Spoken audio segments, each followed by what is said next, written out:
ou do emprego formal, e, fundamentalmente, a gente estabelecer onde, em nossa Constituição, nós temos as garantias mínimas, tá, do trabalho. Veja a importância disso, senhores e senhoras, para uma questão discursiva ou para uma prova de redação. Preste atenção, se eu conseguir, na verdade, Berens, internalizar o que você está falando, e numa proposta de intervenção lá à frente com o mestre Lucas Rocha, eu consegui colocar isso no papel, isso é maravilhoso. Isso é muito importante, senhores. Então, observem, no artigo 7º, e se vocês quiserem abrir, fiquem à vontade, uma busca simples no Google, artigo 7º, CF/88. Nós temos aí estabelecimento de direitos mínimos. Gente, eu estou falando aqui sobre direitos mínimos referentes ao trabalho. Aí, observe, coloquei aí reticências porque existe um texto anterior a este que eu descrevi, mas ele fala aí, ó, que o salário mínimo ele deve atender a necessidades vitais e básicas da sua família, da família do empregado, tá? Como? Prestem atenção. A Constituição Federal garante que o salário mínimo deve garantir, primeiro, moradia. Vamos lá. Poxa, Berens, a Constituição ela é bem escrita, não é? Eu sou suspeito para falar, porque eu acho que é a Constituição mais bem escrita do mundo. Tá? Então, a primeira coisa é a necessidade atendida de moradia. Aí você fala, poxa, Berens, mas aí, né, o salário mínimo, R$ 1.045. O governo já previu o aumento do ano que vem, gente, para R$ 1.067. Vai aumentar R$ 22. R$ 22. Ah, Berens, mas os índices aí que medem a inflação, eles estão bem abaixo, né? Pra quem, gente? Rick, deixa-me fazer um acréscimo rapidinho. Meus amores, aqui, ó, o artigo 7º da Constituição Federal de 88 estabelece direitos mínimos. Toda vez que vocês forem produzir um texto que a temática, o recorte, atingir esses direitos mínimos, por exemplo, saneamento básico, aí você pode começar o texto dizendo: a Constituição brasileira, promulgada em 1988, no artigo 7º, que garante direitos mínimos ao cidadão, infelizmente, em termos de Brasil, não está sendo considerada na prática. E aí você vai embora, né? É mais interessante, hoje a gente tem um artigo do que reproduzir a ideia de Constituição de forma genérica, porque muita gente usa assim, igual a Declaração Universal dos Direitos Humanos. Então, se a gente tiver um artigo, eu acho que é melhor. Beleza, meu velho? Uma pergunta, Lucas, uma pergunta de aluno, né? Seria interessante ele colocar nunca foi obedecida? Ou esse termo nunca é muito enfático? É uma pergunta de estudante mesmo, porque a gente orienta muito, eu, Berens, você também, né? Você talvez menos, porque você trabalha mais com a questão textual, que quando a gente encontra uma questão muito enfática assim, né, Berens? Nunca, todas, sempre, que analise com calma, que na maioria dos casos é falsa. Nesse caso, na maioria dos casos. Nesse caso aí, na redação, Lucas, né, se a gente dissesse que os direitos mínimos do cidadão, que são defendidos constitucionalmente pelo artigo 7º, nunca foram atendidos, estaria certo um texto dessa monta? É uma pergunta mesmo. Garrido, meu querido, eu costumo dizer ao meu estudante que é uma responsabilidade que ele não precisa, porque ele não vai ter corpo no texto, espaço, tempo, para poder desenvolver essa discussão. Então, é muito mais significativo para quem está corrigindo ele dizer que não vem sendo respeitado, né? Porque aí ele não deixa nenhum tipo de responsabilidade em aberto dele tentar verificar que esse nunca, esse sempre, né, essa responsabilidade. Então, não vem sendo respeitado, que é muito fácil de constatar, não traria essa responsabilidade e o texto teria o mesmo peso argumentativo. E é mais fácil argumentar em cima disso, né? Não vem sendo respeitado do que nunca. Dá, inclusive, essa esse quê de atualidade, né, que ele está trazendo para o momento atual, né, essa percepção de que não vem sendo respeitado, e aí acaba impactando e trazendo a ênfase para o fato atual que ele vai discutir, provavelmente. Perfeito, obrigado mesmo. Pô, maravilha. Agora, Garrido, você vai perceber que ao longo dos cliques que eu vou dando por aqui, que nós não temos possibilidade de cumprimento do artigo 7º, né?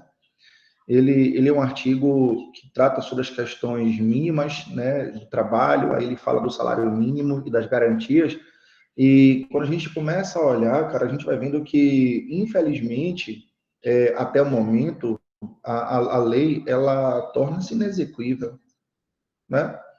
A gente fala sobre a escrita desse artigo, de toda a Constituição Federal, a gente percebe que, na prática, vem se mostrando inexequível, né? A gente tem aqui uma temática para a gente estar trabalhando o ano inteiro, né? Nós temos, por exemplo, na questão moradia, nós temos um déficit habitacional no Brasil hoje, aproximadamente 8 milhões de habitações, e nós temos mais ou menos 6 milhões e meio, né, de residências, né, que estão desocupadas, elas estão vazias. Então, nós temos aí infraestrutura, saneamento, nossa senhora, nós temos aí papo para o ano inteiro para falar sobre isso, né? Mas, por bem, obrigado pela contribuição de ambos, fiquem à vontade, tá bom? Então, moradia, olha só, são direitos mínimos, e eu deixei bem claro, o salário mínimo deve atender às necessidades básicas, ele vem moradia, olha só, alimentação. Aí eu vou adiantando para poder a gente acabar não perdendo muito tempo em discussões que não estão dentro da nossa temática, tá? Que só servem para um preâmbulo e para uma fala inicial. Então, alimentação, educação, olha lá, saúde, gente, salário mínimo deve garantir necessidades vitais básicas como essas que eu estou descrevendo. Moradia, alimentação, educação, saúde, vamos lá. Lazer. Gente, preste atenção, nós temos garantido em Constituição direito a lazer. O salário mínimo consegue prover tudo isso, gente? Aí vamos lá.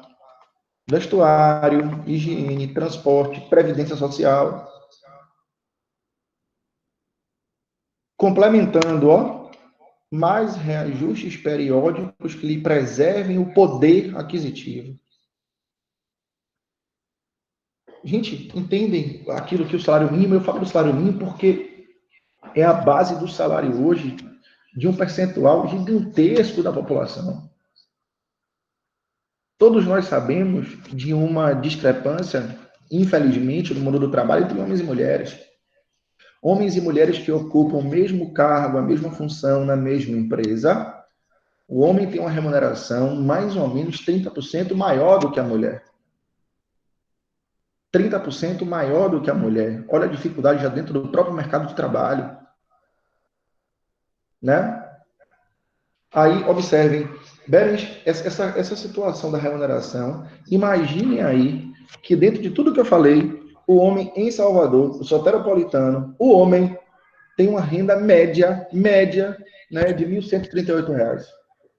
Berens, só para ilustrar, aproximadamente 54 milhões de pessoas vivem com o salário mínimo. Se a gente levar em consideração que a população economicamente ativa é em torno de 110, 112 milhões, a gente vai ter um percentual aí superior a 50%, que vive de salário mínimo. Aí é fácil a gente entender, inclusive, porque o Brasil é um país que concentra tanto a renda, não é? Quando a gente tem esse dado. Os dados do Brasil são assustadores, né? Parece que a gente está falando de um país que não existe no século XXI, mas é por isso que o Brasil tem a segunda maior concentração de rendas do mundo. É por isso que o Brasil tem a segunda maior concentração fundiária do mundo, como você falou aí da questão da terra. Então, esses dados são realmente estarrecedores. E para nós, né, eu, você e Lucas, professores de humanidades, não é nem de ciências humanas, de humanidades, de estarrecer, porque a gente percebe nós temos condições de reverter essa situação, não é? Não é tão difícil, dadas as condições econômicas que o Brasil apresenta, né? Os recursos que nós possuímos para reverter esse quadro, e países como o Japão, Coreia do Sul, que não tem metade, não tem nada. Nada. Né?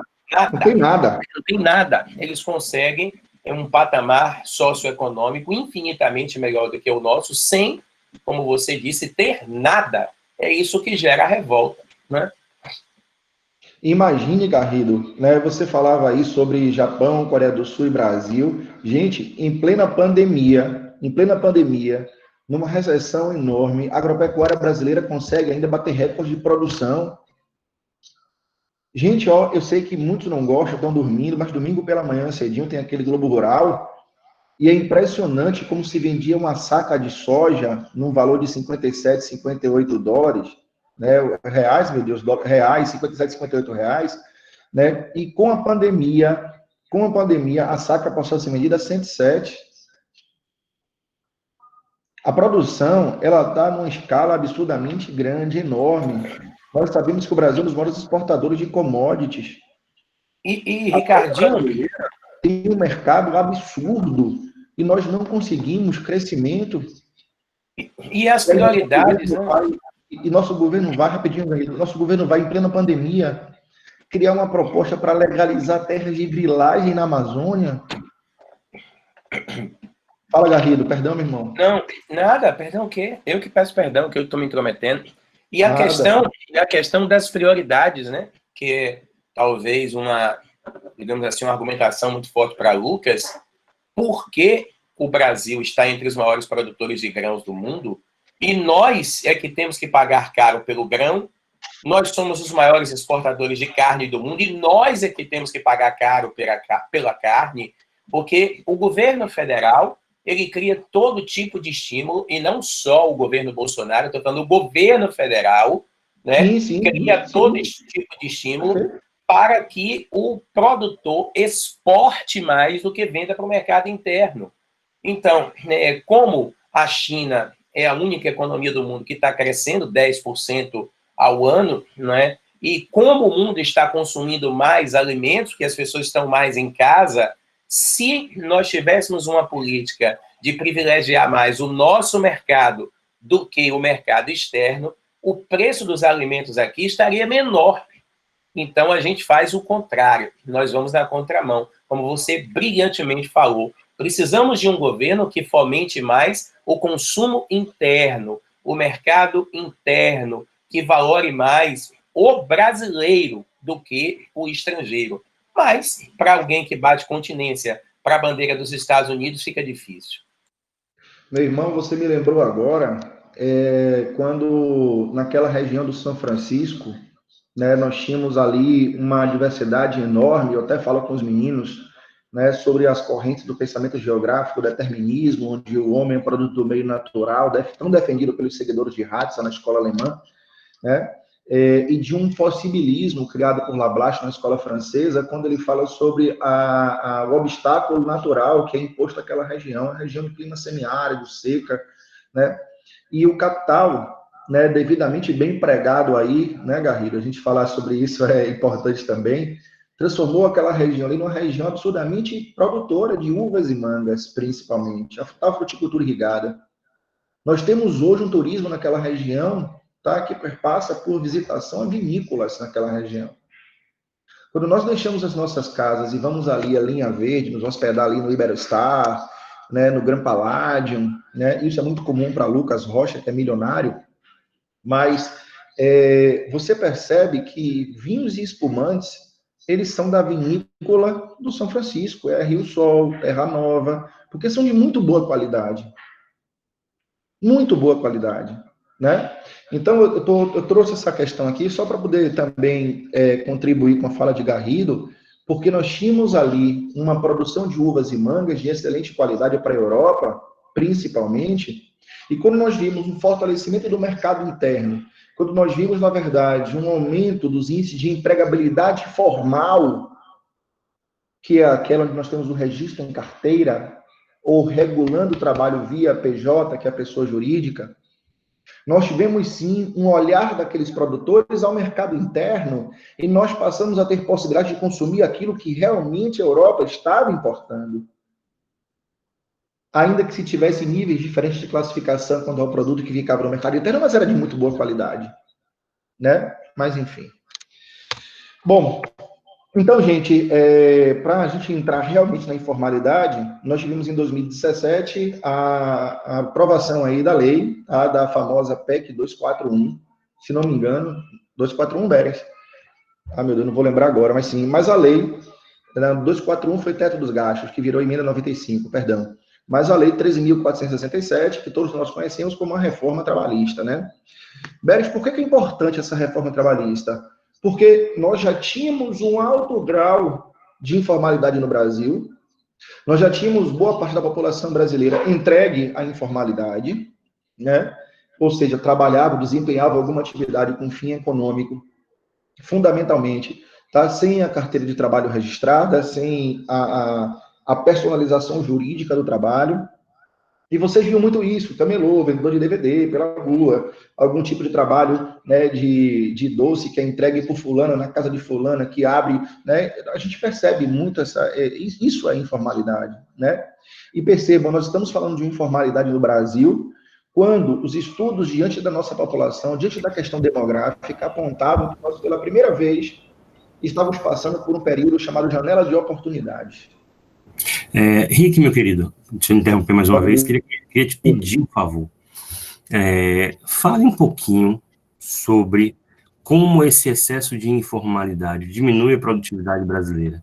Eu acho que é um argumento importantíssimo justamente para justificar toda essa demanda como sendo negativa para o país e também para eles conseguirem perceber um impacto, uma consequência direta disso, né? A gente sabe que essas consequências são boas para poder argumentar na redação.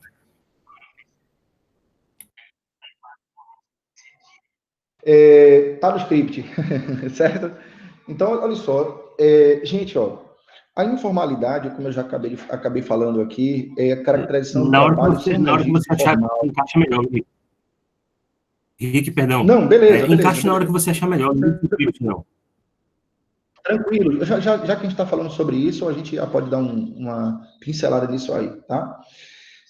Então, observem, eu acabei de falar sobre a questão da informalidade. O que é essa tal informalidade, né? Então, aqueles que desempenham alguma atividade econômica que não estão dentro da condição formal de uma carteira assinada, de todos os direitos trabalhistas garantidos, inclusive pela própria Constituição, aquele que, além de não trabalhar como pessoa física, não tem a caracterização de uma empresa, quando eu falo pessoa jurídica, de empresa, né? Elas acabam entrando no que a gente chama de informalidade, né? A Baiana de Medicina, se não me falha a memória agora, eu não sei se Garrido vai... Acho que Garrido vai falar sobre isso também, né, Garri? A questão da economia subterrânea que a Baiana usou em determinado processo de seleção, é assim chamada, né? É uma economia que não é vista pelo Estado. O Estado não arrecada, gente, tá? Imaginem que nós temos aí uma janela de oportunidade, como eu estava falando, quando nós temos uma população economicamente ativa se sobrepondo a uma população inativa. E aí vocês vão lembrar do trabalho de população que vocês já tiveram, né, em outros períodos. Os alunos que estão aqui, que são do Mendel, vão entrar, principalmente o extensivo, vai entrar comigo em população a partir da próxima semana. Mas vocês devem lembrar, fundamentalmente, de que essa população economicamente ativa é a população que está ali acima dos 14 anos e que vai até os 59, mais ou menos, tá? Eu digo mais ou menos porque hoje você tem uma quantidade enorme de pessoas acima dos 60 dentro, né, de uma atividade laboral aí que é significativa, tá? Mas a população economicamente ativa do Brasil, ela pela primeira vez está se sobrepondo à população inativa. Então, leia-se aí jovens, tá? E idosos, aqueles que já estão na aposentadoria, principalmente, tá? Então, se nós tivéssemos um aproveitamento melhor dessa população que está disponível como força de trabalho dentro de uma formalidade, a produtividade seria muito maior. E quando eu me refiro à produtividade, eu falo a produtividade do país seria maior. a arrecadação do Estado brasileiro seria maior. E nós fatalmente teríamos mais recursos para se promover investimentos nos mais variados setores. Né? Quando o indivíduo ele parte para a informalidade, né, eu acho que a expressão que a gente utilizou aqui como economia subterrânea, ela vem muito a calhar nesse exemplo, mas quando ele passa à informalidade, ele se torna invisível ao governo, principalmente para fins de arrecadação, né? Exatamente, Ana, né? Nós temos um sistema que a gente pode dizer sim, que ele é um sistema interligado, né? Nós poderíamos ter uma capacidade de investimento muito maior do que a gente tem. Nós poderíamos efetivamente destinar os investimentos àquilo que ele se propõe. Por exemplo, nós temos um governo subutilizando os investimentos que foram destinados à Covid-19, ao tratamento, prevenção da Covid-19, onde viu que nessa semana o governo destinou boa parte desse dinheiro para afagar parlamentares, né? Para afagar parlamentares. Mas eu não quero nem falar muito sobre isso de governo, porque senão vai ficar parecendo que a propósito aqui é sentar a marreta no governo, né? No atual principalmente, mas o propósito aqui não é esse, mas de trazer a situação de momento que a gente está vivendo, né? Então, essa não participação de toda essa população que está hoje diante da informalidade, e que, gente, nós chegamos a 38 milhões de pessoas na informalidade, sabendo que houve uma redução do trimestre atual para o trimestre anterior, tá? Houve uma redução da informalidade. Percebe o que eu estou falando? Houve uma redução e nós temos aí 40,1%. Eu coloquei aqui alguma coisa no slide. 40,6% dos brasileiros estão na informalidade. E houve uma redução. E o governo parece bem contraditório, porque o trabalho informal é ruim. Ana, é isso. Foi plataforma de governo do presidente. A fim de tentar desonerar o empresariado, o governo falou isso abertamente em campanha, que trabalho, ele nem falou emprego, ele falou trabalho no Brasil deveria beirar a informalidade. Todos nós lembramos disso. Isso foi uma bandeira defendida pelo presidenciável que se elegeu. E ele diz que os trabalhadores têm que escolher ou mais empregos e menos direitos, ou menos direitos e mais empregos. E aí é uma jogada perigosa, porque fica parecendo, quando ele utiliza esse jargão, que o trabalho informal ou o desmantelo das leis do trabalho é benéfica, porque ela vai, de repente, solucionar o problema do emprego no Brasil. Não vai. Exatamente. Não vai. E ainda joga, viu, meus queridos Ricardos, com outra situação que é o seguinte, a população fazer uma escolha, né? Veja, eu prefiro a precarização do trabalho e ficar sem emprego. É como se a culpa da falta de emprego fosse das leis trabalhistas. Perfeito. Rapaz, vocês dois são dois gênios. Rapaz, Garrido finalizou aí trazendo uma situação que é de uma relevância assim absurda, né? Ou mais emprego e menos direitos, ou mais direitos. Gente, isso vai acabar estando de mãos dadas aí com a Lei 13.467, porque foi uma lei que flexibilizou as relações de trabalho. Aí vem Lucas e usa, Berens, houve a precarização. O que o governo chamou, o governo Temer, inclusive, tá? Aqui não é Bolsonaro, não, é o governo Temer. O que o governo Temer chamava de flexibilização das leis do trabalho, nós chamamos de precarização das relações. Gente, a Constituição Federal não permite redução de salário, salvo uma negociação coletiva. Coletiva, sindicato para sindicato, ou sindicato para empresa por convenção. Entendem?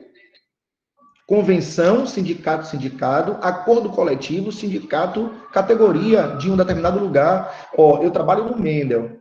Deus é mais, não vou nem usar o Mendel como exemplo. Eu trabalho no curso X. No curso X, existe uma proposta de redução salarial. Você vai negociar isso direto, patrão-empregado? A Constituição veda isso. Você tem que recorrer ao sindicato para que o sindicato negocie direto com os profissionais daquele lugar. O que vai acontecer com a reforma é que houve, sim, a negociação sobre o legislado. Qual é o poder de barganha que o empregado tem para negociar salário direto com o empregador em qualquer que seja o segmento, gente? Você se formou em economia, vai negociar salário com uma grande multinacional. Qual é o poder de barganha que você tem para negociar seu salário? Né? A jornada, a terceirização irrestrita. Ah, Beres, mas a terceirização é comum. Tudo bem, é comum. E quem se responsabiliza? Quem dá garantia? Lá no ano 2000, eu fui contratado por uma terceirizada para trabalhar no Banco do Nordeste. Eu era funcionário de uma empresa chamada Exulta, que tinha um contrato com o banco. Só que, por ser um banco federal, a cada 5 anos trocava de empresa. Quando acabasse aquele contrato de 5 anos, a empresa, ou ela alocava todo mundo para outras empresas, nas quais elas tinham contrato, ou elas rescindiam e demitiam todo mundo. Só que a empresa era de Fortaleza. Antes de acabar o contrato, eu pedi demissão, porque eu já estava fazendo a graduação de geografia. Eu abri mão para poder estagiar na minha área, em alguns programas de estágio que tem por aí, que vocês vão conhecer depois que entrarem na universidade, para poder também desempenhar um trabalho, desempenhar uma atividade laboral ainda como estagiário. E aqueles que trabalhavam comigo na virada de contrato foram todos demitidos e ninguém recebeu nada. E aí você vai ter que ingressar com ação na justiça, vai ter que colocar o banco também como corresponsável, aí vai esperar 5 anos para receber o salário, vai pagar um advogado, vai ter dor de cabeça, e aquele período que você passou desempregado, quem vai sustentar? A chave para você dar entrada na FGTS, que o cara não recolhia há 2 anos, para você buscar o seguro-desemprego, como é que fica, gente?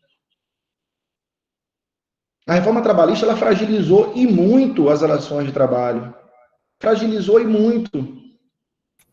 Henrique, deixa eu me acrescentar um pouco. Eu penso 2 vezes. Ou eu vou continuar dentro de uma formalidade ganhando o salário mínimo, que deve prover tudo aquilo e não provei nada, ou eu vou ingressar em outra atividade que me dê alguma rentabilidade. Gente, vou vender água de coco. Eu vou chegar lá na linha verde, naqueles povoados lá, vou comprar um caminhão de coco, pago 20 centavos em cada coco. Eu estou lhe dizendo porque em determinado momento, né, um amigo meu comprou lá 4 carrinhos de água de coco para espalhar pela orla e trazia o coco de lá e pagava 20 centavos no coco. Ele trazia um caminhão. Era o intermediário, né? Você entendeu? Henrique, deixa eu acrescentar uma coisa a essa fala sua, que é do ponto de vista sociológico. Do ponto de vista sociológico, qual é a consequência disso? A consequência ela é simples. Isso motiva o cidadão brasileiro a tentar burlar o Estado. Aí o que acontece? O cara vai, aí o amigo dele emprega ele no mercadinho de fachada para ele pegar o seguro-desemprego. Porque quando o Estado não é justo, você acaba gerando na população o direito, a sensação de que ela pode burlar o Estado, porque o Estado é um massacre. Isso, do ponto de vista prático, gera jeitinhos brasileiros e todos esses comportamentos que nós sabemos quais são. Ainda tem outra coisa, Lucas.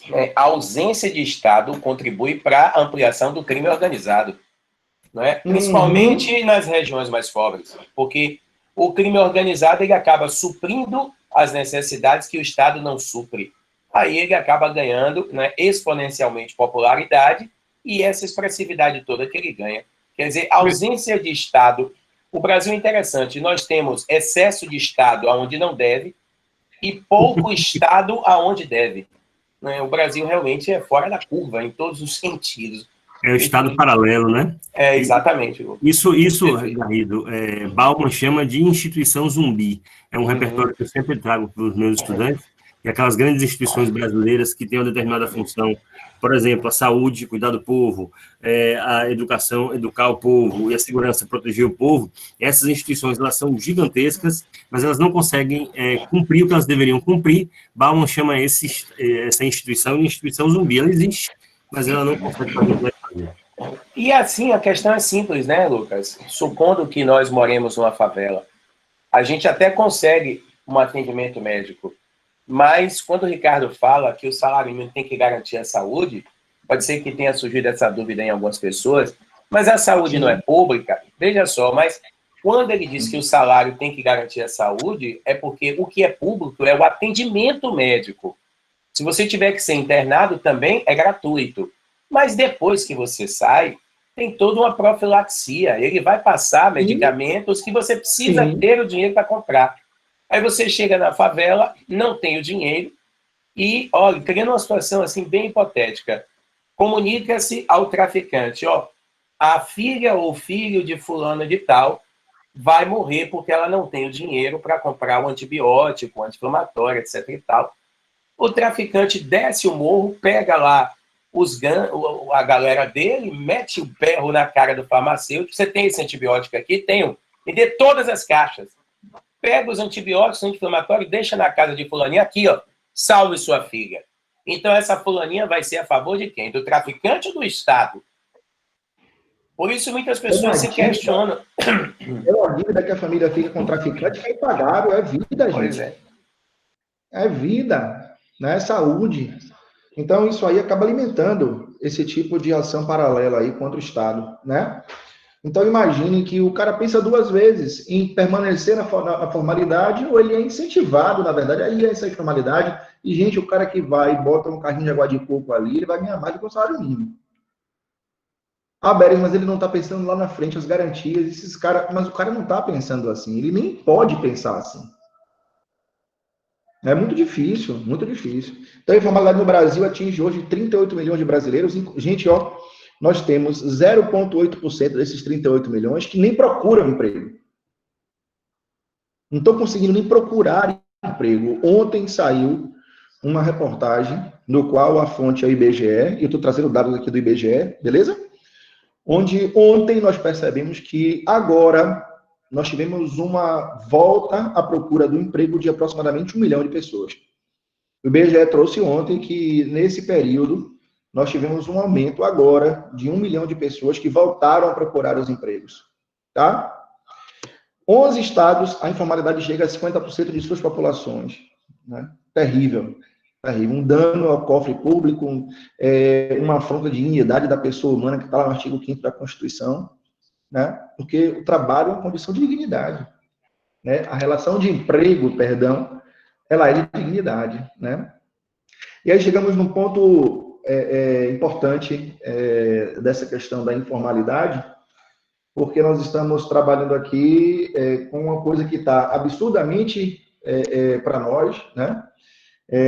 O trabalho de motorista de aplicativo é empreendedorismo, né? Como a gente percebe alguns tratando como se fosse empreendedorismo, né? Quais são os direitos que esse cara tem, né? Como é que está a justiça procedendo em relação a isso, né? O que a gente vem percebendo é que, diante de uma falta de emprego que atinge hoje 13 milhões de brasileiros, 13 milhões, né, e 13% da população, quase 60 e poucos milhões de brasileiros, nós temos aí, na verdade, um ingresso muito grande de pessoas que tinham outras ocupações dentro dessa atividade, que é uma atividade que vem ganhando corpo de 2016, 2017 para cá, e que muita gente se joga, porque é um meio direto de obtenção de salário, se é que a gente pode chamar de salário, né?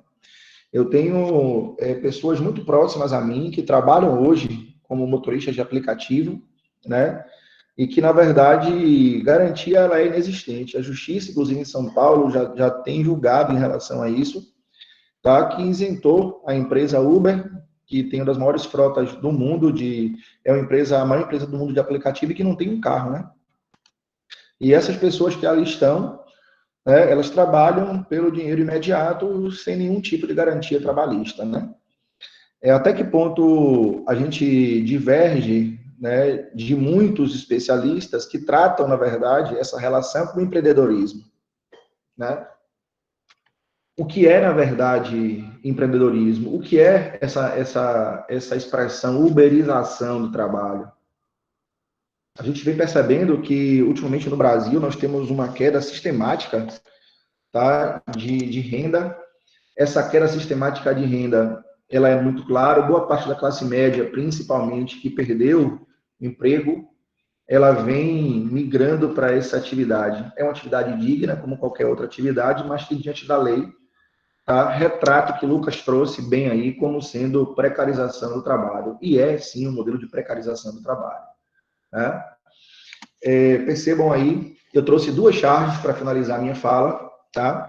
Vocês já devem ter visto essa charge em algum lugar. Eu acho que cabe, sim, a gente parar para refletir um pouco sobre essas 2 situações aí, beleza? Não vou me alongar, a gente já passou aqui de 1 hora de apresentação e bate-papo. Peço perdão a Lucas e Garrido por ter estendido. A gente teria motivo aqui para trabalhar, Ave Maria, a tarde inteira. Espero ter contribuído, espero que tenham gostado, tá? E para mim é sempre um prazer dialogar com vocês, tá bom? Queridos, assumam aí, fiquem à vontade, joguem duro. Estou acompanhando o chat aqui, estou vendo que houveram comentários, e aí, bacana, que a gente pode, na verdade, bater esse papo, tá bom? Um abraço a vocês, estou aqui, não estou me despedindo, valeu, não. Rick, valeu. Estou finalizando a apresentação, tá bom? Obrigado, meu Beleza? velho. Se todo mal fosse essa fala que você fez, para pedir desculpa para a gente tava bem, né, Garrido? Com certeza, Lu. Maravilhoso. Dando continuidade, gente, ao nosso processo aqui, Garrido agora vai falar um pouco dessas questões históricas. Preste muita atenção, porque é repertório puro para a nossa redação, fora o conhecimento histórico para a resolução das questões, né? Garrido mesmo vai dizer, me antecipo a ele, o quanto o tema do trabalho é recorrente nas provas de história no Brasil inteiro e, sobretudo, no Enem. Beleza, meu velho? Toque pau. Vamos lá. Obrigado, Luquinhas. Lucas é um cicerone, assim, fantástico, viu? Nossa Quase Senhora. um Serginho Grossman. Quase um Serginho Grossman. Não, você é um cicerone maravilhoso. Eu não sei, né, como ainda não lhe acharam, viu, velho? Porque você é extraordinário. Para com isso. Eu tô falando sério. Você sabe que eu não sou de colocar azeitona na empada de ninguém, mas você é maravilhoso. Berens também, perfeito. Quando o Lucas convidou, né, o Berens para trabalhar conosco no Mendel, eu não imaginava que a gente teria um parceiro de trabalho tão bacana, um parceiro que dialogasse conosco de uma forma tão limpa, não tão límpida, tão honesta e sincera quanto o Berens dialoga. E eu fico muito feliz com isso, de verdade, não é? Parabéns a Lucas pela escolha, parabéns a Berens pelo trabalho. E assim, a gente vai falar um pouco aqui para vocês, como o Lucas disse, sobre o histórico do mundo do trabalho. Primeira coisa que eu quero que vocês entendam. Ô, meu irmão, peraí, pô, não pode deixar passar isso em branco assim, não, pô. Eu quero agradecer a confiança de vocês, e que bom a gente consegue estabelecer um diálogo não só límpido, mas verdadeiro, com certeza. Eu acho que a nossa verdade, ela é muito clara, e isso é que faz da gente, do nosso grupo, ser um grupo muito forte. Tenho muito orgulho em fazer parte dessa família Mendel, e pode apostar que nós estamos no início de um trabalho muito bacana, e que a gente sabe que a competência de vocês, associada à minha boa vontade, ela tem frutos. Valeu, Garrido. Obrigado pelas palavras, cara. Você é modesto, viu? Isso é outra virtude. Bom, então, a primeira coisa que eu gostaria de trazer para a discussão é: vocês prestaram bem atenção que Ricardo diferenciou, Berens diferenciou muito bem trabalho de emprego. Por quê? Precisamos compreender que trabalho é um mecanismo de emancipação. Trabalho, ele, ao longo da história, ele sempre foi, eu vou usar o chat como como meu quadro. Trabalho é um mecanismo de emancipação. Então, nós precisamos de trabalho para sobreviver. Então, o trabalho, como Marx dizia, é um meio de vida. O grande detalhe é que o capitalismo transforma o trabalho no meio de morte. Porque se o trabalho é um mecanismo de emancipação, nós trabalhamos para viver. O capitalismo, ele altera o valor do trabalho e transforma o trabalho num sofrimento. Trabalho não deveria ser sinônimo de sofrimento. E aí eu aproveito a oportunidade e trago a ideia. Por que as pessoas esperam tanto por sexta-feira? Porque é o dia que elas vão deixar de ser torturadas. Porque trabalho deixa de ser um mecanismo de emancipação e se torna um trabícola. O que é isso? O trabalho se torna um instrumento de tortura. Que absurdo!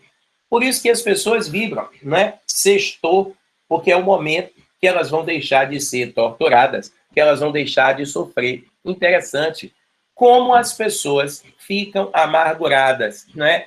Vou usar aqui. E lá vem segunda.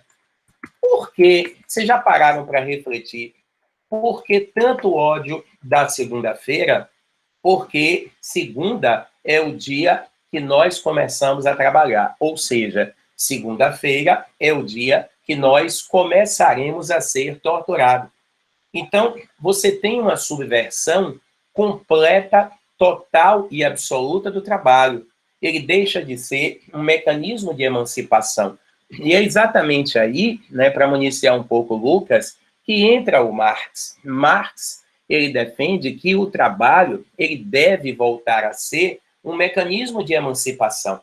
Enquanto o trabalho não voltar a ser um mecanismo de emancipação, o trabalhador verá o trabalho como um mecanismo de tortura, não é? E o trabalho ele se tornará explorado. O trabalhador tornar-se-á uma pessoa absolutamente desnecessária no processo de produção. Aí você tem uma outra questão que Marx chama de alienação.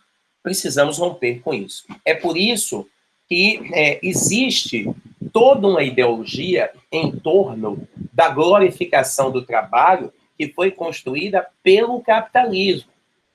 Veja o que Ricardo falou. Existe o trabalho no capitalismo. São coisas diferentes. Mas se a gente pega as relações de trabalho que antecedem o modo capitalista de produção, ninguém trabalhava insatisfeito.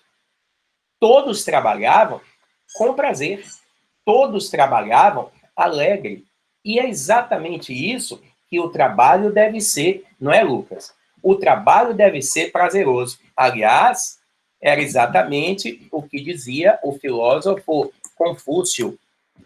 Escolha com amor a profissão que vai exercer por toda a sua vida, o trabalho que irá exercer por toda a sua vida, e não terás que trabalhar um único dia em toda a sua vida. Então, até isto nos foi vedado, até isso nos foi podado pelo capitalismo, né? Então, você tem uma transformação completa dos paradigmas do trabalho no capitalismo. Por quê? O capitalismo é o momento, ele se consolida no momento em que a Revolução Industrial aparece, né? Os meios de produção, eu vou andar um pouco rápido, porque Ricardinho já falou muita coisa. O que são meios de produção?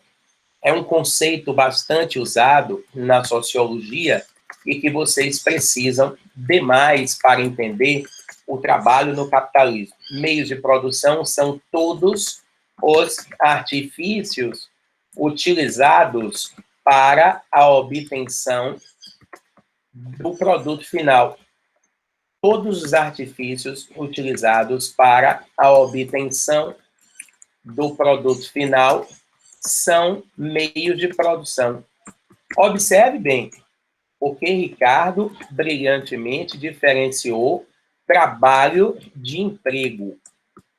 Tá? Durante o período em que o trabalho era um mecanismo de emancipação, a quem pertenciam os meios de produção? Ou seja, as ferramentas, a matéria-prima, o espaço físico e a própria mercadoria pertencia ao trabalhador.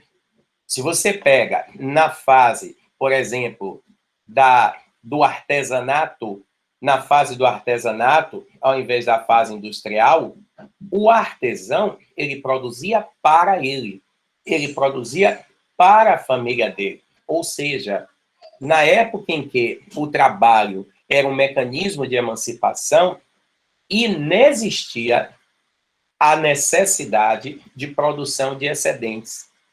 E se não existia a necessidade de produção de excedentes, o cara trabalhava para viver. O trabalho, então, era um mecanismo de sustento e ele era exercido por prazer. Na hora em que ele precisa vender o seu trabalho, na verdade, vender a sua força de trabalho como mercadoria, porque é uma outra coisa que a gente precisa compreender. Trabalho não tem preço. Ninguém consegue vender trabalho. Todos só conseguem vender a força de trabalho. Trabalho não tem preço. Por quê? Vamos supor que Lucas seja o meu patrão. Ele aí chega para mim e diz assim: Garrido, eu quero comprar o seu trabalho por 1 ano. Por quanto você me vende? Eu vou chegar para ele, eu que tenho consciência, e agora vocês também sabem diferenciar trabalho de emprego, eu vou chegar para ele e dizer: Luquinhas, o meu trabalho por ano vai custar para você $1 milhão. Aí ele vai dizer: porra, isso não existe, mas no mercado está todo mundo ganhando pouco. Peraí, porque no mercado as pessoas não estão vendendo o trabalho, as pessoas estão vendendo a força de trabalho. Você está querendo comprar o meu trabalho. E qual é a diferença, Garrido? Ora, se Lucas me oferece, né? Se Lucas se oferece, melhor dizendo, para comprar o meu trabalho, eu que sou operário, eu vou ter que vender a Lucas tudo. Tudo o quê? A hora que eu acordo, a hora que eu vou dormir, entendeu? O meu tempo de lazer, tudo isso emana de um trabalho. Então, o que é que o capitalista compra? Ele compra a força de trabalho. Por isso que Ricardo brilhantemente diferenciou trabalho de emprego. Ou seja, ele não compra o trabalho, ele compra do trabalhador o emprego que deve ser exercido por um determinado tempo. Percebe a diferença?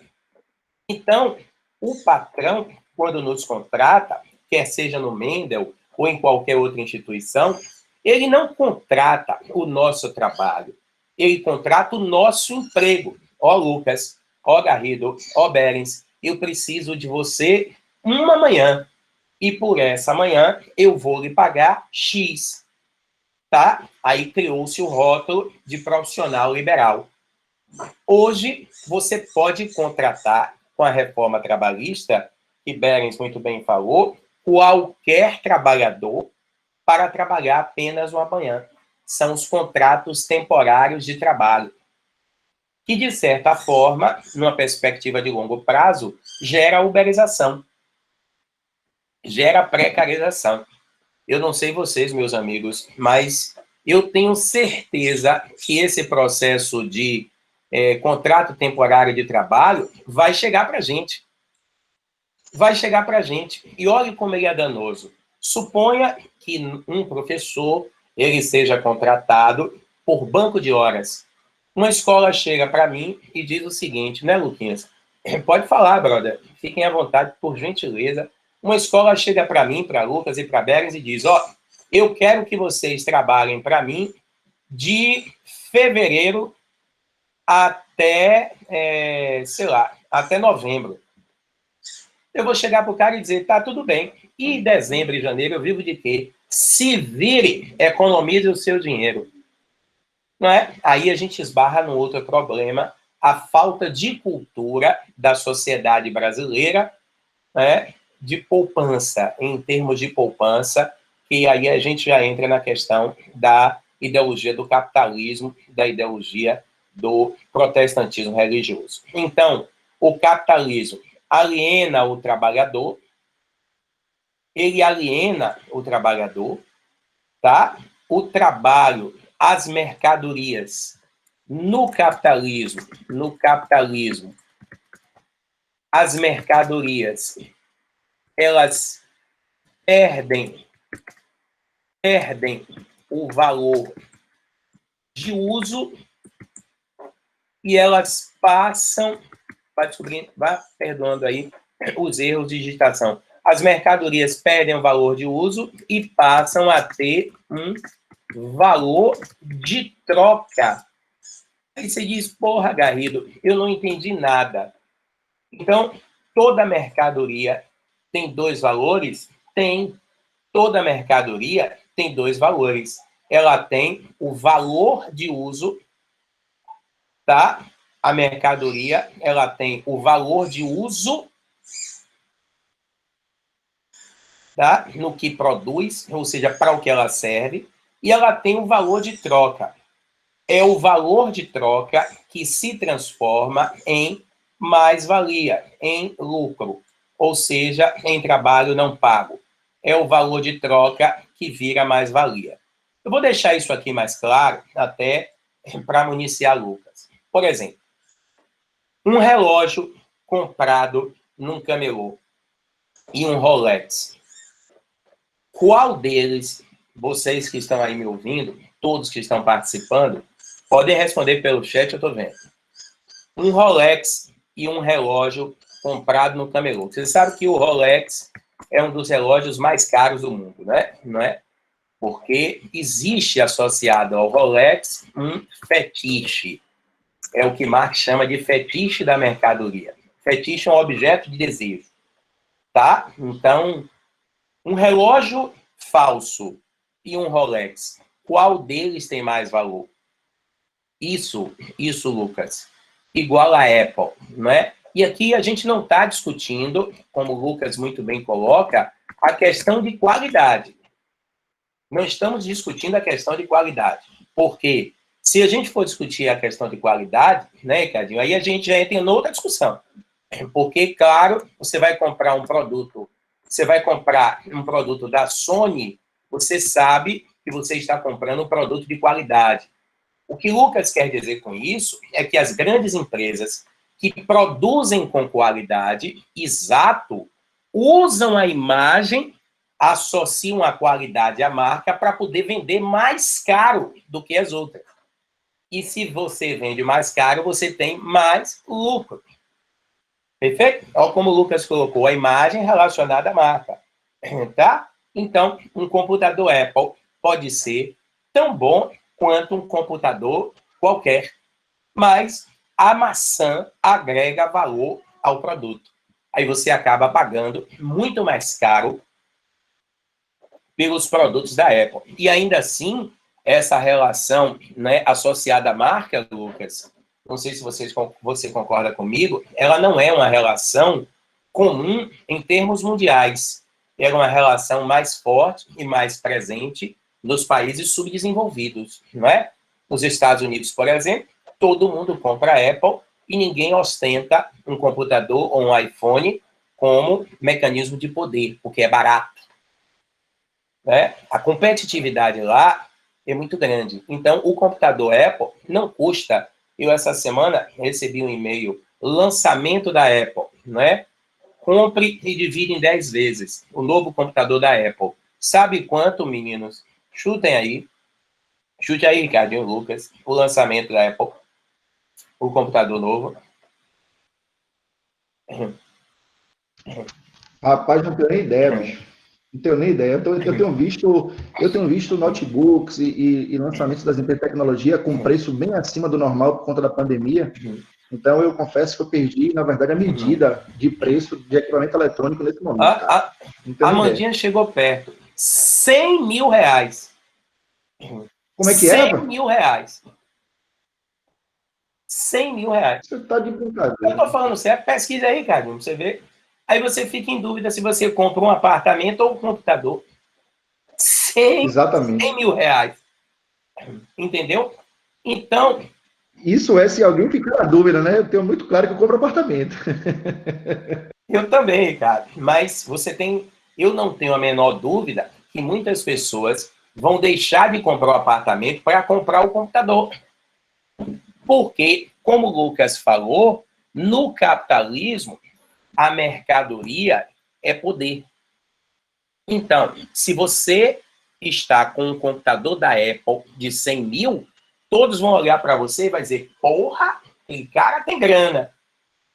Entendeu? Então, a mercadoria é usada e transformada numa relação de poder. E ainda tem uma questão, um símbolo, perfeito, Lucas. E ainda tem a questão de quem usa. Porque se eu comprar um Rolex verdadeiro e Silvio Santos comprar um Rolex falso, todo mundo vai achar que o verdadeiro é de Silvio Santos. O meu é falso. Percebe? Então, ainda tem essa questão de quem está usando a mercadoria para agregar valor a ela. É bem interessante isso. Mas, vocês não me responderam a pergunta. O que é mais caro, um Rolex ou um relógio falso ou um relógio comum? O que é mais caro? O Rolex? A Amandinha disse que é um Rolex. Na verdade, se você me pergunta isso, o que é mais caro, o que vale mais, se é o Rolex ou um relógio comum, eu vou... Isso, Lana, eu vou perguntar, depende. Por quê? Que valor você está me perguntando? O de uso ou de troca? Porque se for o valor de uso, eu vou lhe responder assim, os dois têm o mesmo valor. Por que os dois têm o mesmo valor? Porque os dois executam a mesma função. Para que é que o relógio serve? Para ver as horas. Acabou. O falso e o Rolex, eles veem as horas do mesmo jeito. A grande questão é que entende agora o que é que o capitalismo faz? Ele transforma o valor da mercadoria. Ele transforma o valor de uso em valor de troca. O Rolex, ele tem um valor de troca maior e por isso ele se torna muito mais caro. O Rolex, ele se transforma num fetiche, num objeto de desejo. Assim, como o Lucas falou, né, os computadores da Apple, o iPhone. Eu não estou dizendo, por favor, para a gente não ser determinista, que todos que usam iPhone, eles estão absortos pelo fetiche do iPhone. Nem todos, tá? Mas a gente está falando, como o Ricardo disse, né, e eu cheguei a comentar, de pessoas, né? Você já deve ter visto isso no Instagram, e às vezes bate uma selfie num iPhone 12, né, 11 Plus, top, não sei o quê, e o chão da casa não tem nem piso. Quando a gente sabe que o valor daquele aparelho dava para ele colocar piso na casa dele, não é? Então, o capitalismo, ele transforma, Lucas está colocando aqui, o produto em poder. Então, porque a sociedade capitalista é uma sociedade materialista. Então, o ter é poder no capitalismo. Tá bom? Então, tudo no capitalismo é uma mercadoria. Guarde isso. Então, se tudo é uma mercadoria, o trabalho humano, ele se torna coisificado.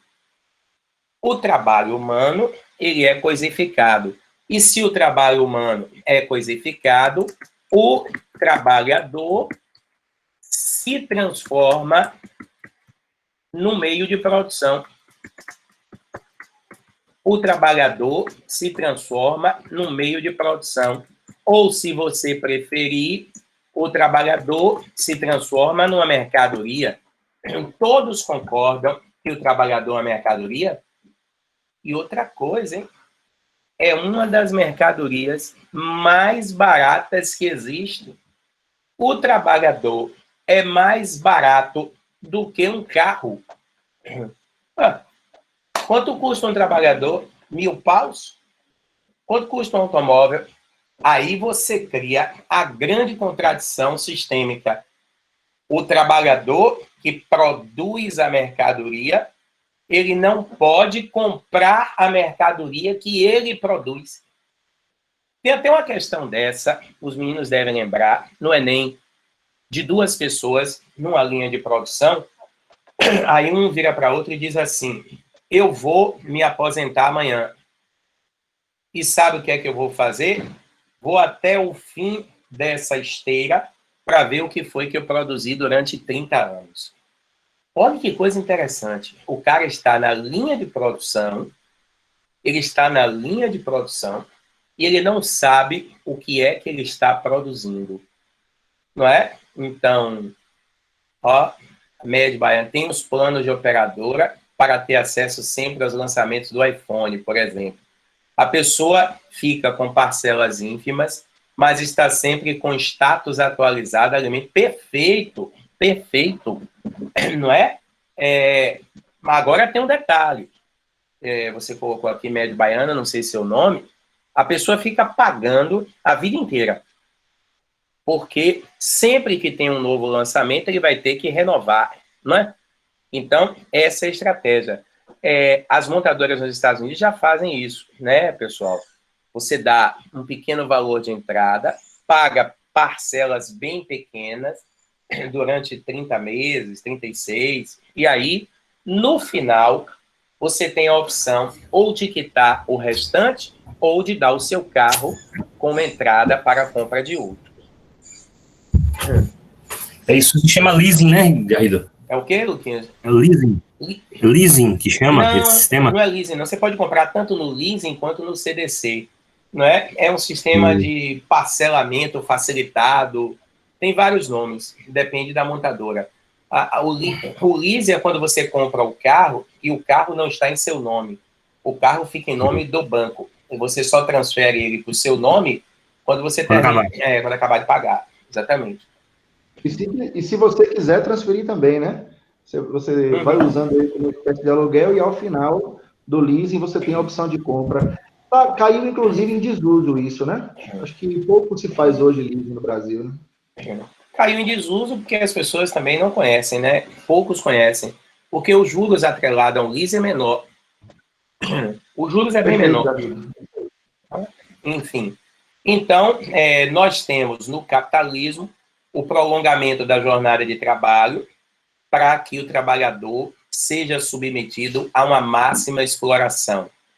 Por que ele tem que ser submetido a uma máxima exploração? Para ele gerar mais valia. O surgimento do capitalismo gera com ele a necessidade imperiosa da produção de quê, meninos? De excedentes. Tem que haver excedente. O que é excedente? Excedente é sobra. Para que existe excedente? Para que esse excedente seja vendido. Isso é o trabalho não pago. Novamente, entrando na questão que Ricardo traz. Por isso que trabalho é diferente de emprego. Porque o trabalho é um mecanismo de sobrevivência. E o emprego? Você trabalha para você e você trabalha para produzir lucro para quem lhe contratou. Veja que situação complicadíssima o trabalhador vai vivenciar no início do processo de industrialização. E eu estou falando só do início do processo de industrialização. Imagine.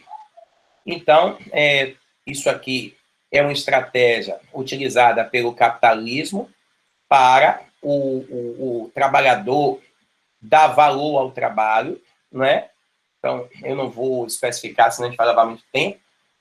Veja, o trabalho é um mecanismo de exploração. Todos entenderam isso.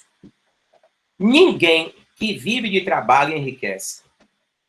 A não ser que o cara seja ladrão. Ninguém que vive de trabalho enriquece. A não ser que seja ladrão. Agora, o capitalismo, ele glorifica o trabalho de uma forma tal, e aí entra algo muito pertinente, a ética protestante, Porque a ética protestante, notadamente o calvinismo, ele passa a defender que o trabalho é um elemento de dignificação. Quem nunca ouviu essa expressão? O trabalho dignifica o homem. Tá? Aí eu adapto essa expressão. O trabalho dignificava o homem antes do capitalismo. Agora não. E se o trabalho dignifica o homem, veja que coisa da zorra, Lucas e Berens. Quando a pessoa está desempregada e arranja um emprego, ele chega para a família e diz: pai, mãe, vamos sair para comer uma pizza. Para quê, meu filho? Vou comemorar porque eu arranjei o trabalho. Que coisa bacana, o cara sai para comemorar porque ele passará, naquele momento, a ser explorado. Não é massa isso? Eu vou comer uma pizza porque eu sei que a partir de segunda-feira eu vou começar a ser explorado. Olha que coisa massa. Não é interessante? Que as pessoas acabam sendo absorvidas pela ideologia do capital, pela ideologia que o capital impõe, e isso é muito perigoso.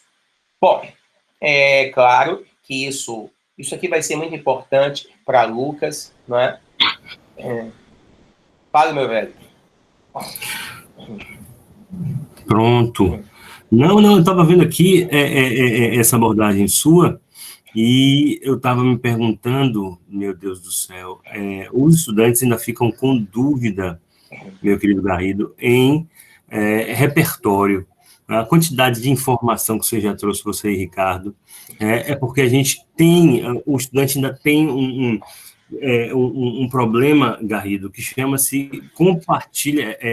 compartimentação do conteúdo. Uhum. O que acontece? Essas aulas interdisciplinares servem, inclusive, para isso, para que ele perceba esse passeio e consiga fazer isso com mais facilidade. Né? Continue. Perfeito. Então, aqui, ó, no século XIX, os trabalhadores vão perceber que eles estão sendo alvo de exploração do capital, e aqui surgem os primeiros embates dos trabalhadores, do trabalho contra o capital, donde destacamos o primeiro grande embate, o mais importante, o cartismo. O cartismo é considerado o primeiro sindicato do mundo, e o cartismo foi um movimento que aconteceu na Inglaterra, e o cartismo conseguiu fazer com que a Inglaterra se tornasse a primeira nação do mundo a criar leis trabalhistas. Agora, tem um dado interessante, né? Que a Inglaterra foi a primeira nação do mundo a criar leis trabalhistas. O grande problema é que a Constituição britânica é consuetudinária. Que palavrão é esse? Costumeira. Como é que é? É a Constituição da Inglaterra. As leis britânicas são leis feudais. As mesmas leis que existiam na época do feudalismo são as leis que existem hoje. A diferença é que elas foram escritas. Daí você entender o conservadorismo gigantesco que a Inglaterra apresenta. A Inglaterra é o último bastião do feudalismo no mundo, da cultura feudal no planeta Terra. Não é? Na Inglaterra você tem nobre, na Inglaterra você tem duque, família real. Então, esses embates em torno do trabalho vão gerar os movimentos sociais. E são esses movimentos sociais dos trabalhadores, eles se chamam movimentos antiliberais. São movimentos antiliberais. Por quê? Porque eles estão criticando o liberalismo. E o que é o liberalismo? O liberalismo é a ideologia construída no século XVIII pela burguesia para legitimar, alicerçar ideologicamente as relações capitalistas de produção. Então, todo e qualquer pensamento que vai de encontro ao capital, ao liberalismo, ele é antiliberal. O marxismo é antiliberal, o sindicalismo é antiliberal, o anarquismo é antiliberal, o socialismo cristão é antiliberal. Convencionou-se chamá-los de pensamentos de esquerda, né? Por uma mera deliberação. A esquerda e direita essas ideias nasceram na Revolução Francesa, e era apenas o local que os partidos se agrupavam. Os girondinos na direita, os jacobinos na esquerda. O termo esquerda e direita passa a ter uma conotação ideológica exatamente no século XIX, que é quando surgem as ideologias antiliberais. Né? O pensamento de esquerda é o pensamento do contra. E a ideia de esquerda, ela se firma muito mais com o advento da Revolução Socialista. Então, não pense que os trabalhadores não resistem à exploração do trabalho. Mas o que a gente tem percebido no mundo contemporâneo, né, Lucas e Berens, é que essa resistência, ela tem, infelizmente, se tornado cada vez menor. Como é que é, Garrido? Você está me dizendo que nos dias atuais a resistência dos trabalhadores à exploração está se tornando cada vez menor? Eu estou afirmando isso. Por quê? Porque existe uma maldição no mundo contemporâneo chamado desemprego estrutural, que é o desemprego produzido pelo avanço tecnológico. Os níveis de desemprego são os mais altos da história do capitalismo. E aí entra o que Ricardo falou no primeiro momento. O Lucas falou nesse instante a importância das aulas interdisciplinares. Olha aí, se você tem taxas de desemprego astronômicas, o trabalhador ele vai topar trabalhar em qualquer coisa para ganhar qualquer valor. Aí começa o processo do subemprego, aí começa a precarização. Você imagine um advogado trabalhar dirigindo Uber. Tem ou não tem? Tem. Um engenheiro trabalhar dirigindo Uber. Tem ou não tem? Tem. Muito. Tem muito. Não é pouco não, viu, Garri? Tem muito, viu, irmão? Principalmente na área civil. E tudo isso é o quê? É o que Ricardo fala, é uberização. Chega a um ponto tal de sujeição, nós nos tornamos vítimas do capital de uma maneira tal que o capitalismo nos transformou em escravos modernos. A respeito disso, eu vou indicar um documentário aqui, eu não sei nem se você, meu amigo Lucas, assistiu, A Servidão Moderna. É um documentário feito por um cineasta francês, não me recordo o nome, e ele mostra como o capitalismo venceu, como o capitalismo ele conseguiu nos transformar em escravos modernos, com a diferença da escravidão da antiguidade. Qual é? Não é, Lucas? Na escravidão da antiguidade, os escravos trabalhavam no chicote. Hoje, nós mesmos, nos chicoteamos para trabalhar. Que loucura! Quando termina, fica depressivo, é verdade. Não é um documentáriozinho para pipoca. Quer dizer, na antiguidade, era melhor ser um escravo na antiguidade, porque você trabalhava como escravo, você era forçado. Hoje não. Hoje você se condiciona à condição de escravo para ter trabalho. Mas é de uma maneira tal, pessoal, que você tem uma empresa, agora, por exemplo, muitas empresas vão reduzir a jornada de trabalho. Vocês viram o que o Ricardo falou, né? A redução da jornada de trabalho, ela só pode ser feita através de acordos coletivos. Não foi isso, Rick? As empresas estão fazendo isso de forma individual. Fala, meu irmão. Eu falava sobre a redução de salário, né? Só que agora, na pandemia, criou-se aí uma flexibilização por conta do momento que a gente está passando, no qual o governo baixou aí uma lei que permitia... A medida provisória virou lei. Permitia que isso acontecesse, né? Então, a gente trata-se de um período de exceção, na verdade, né? A questão da pandemia motivo de caso fortuito de força maior, em que levou o Estado a trazer essa situação de flexibilizar e de permitir uma redução de carga horária de trabalho e salário, né? Uhum. Mas eu falo sobre, principalmente, Garri, a situação de redução de salário, que só pode ser feita através de sindicatos, né? Que estão iguais, né?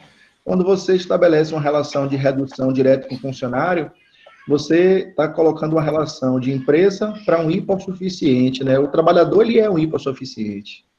Sim, quando, na verdade, deveria ser de empresa ou de sindicato para sindicato, né? É o correto. As empresas que, porventura, fazem isso diretamente com o funcionário incorrem num erro muito, muito recorrente, inclusive, né? Os sindicatos, que sempre foram muito maltratados e serem estereotipados por sendo pessoas que não fazem nada, eles têm uma relevância enorme na segurança jurídica da relação de emprego.